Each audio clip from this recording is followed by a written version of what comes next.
Imaginons qu'on se trouve face à une pandémie mondiale avec un nouveau virus inconnu, très contagieux et assez mortel. Comment réagir face à une telle situation? Il y a trois grandes approches possibles. La première, c'est de ne rien faire du tout. Le virus se diffuse jusqu'à contaminer plus de la moitié de la population, la capacité des hôpitaux est explosée plusieurs dizaines de fois, c'est la pagaille complète, et des millions de gens meurent. Bon, mais si on survit à cette période de chaos, on est débarrassé du virus, non? Eh bien, pas forcément. Le problème, c'est qu'on connaît encore très mal ce virus. On ne sait pas combien de temps l'immunité dure, et il y a déjà de nombreux cas de recontamination. Et s'il s'avère que l'immunité ne dure que quelques mois, eh bien, ça veut dire qu'on aurait encaissé ce gigantesque carnage pour rien.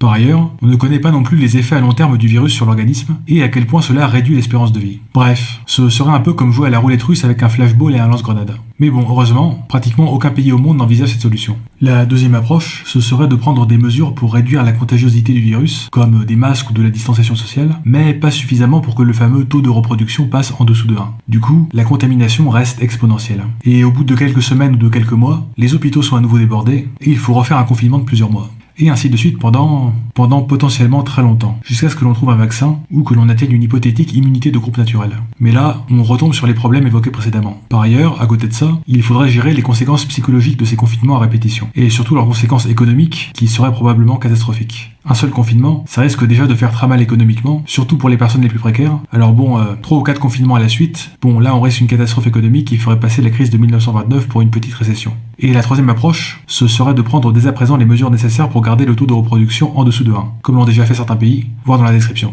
Mais ça demande un niveau d'organisation et de volonté politique assez élevé. Et en France, je suis pas sûr que ce soit encore ça, même si j'espère bien sûr me tromper. Si vous voulez en savoir plus sur les différents scénarios possibles, il y a un excellent article interactif de Nicky Case avec plein de simulations. J'ai mis le lien dans la description.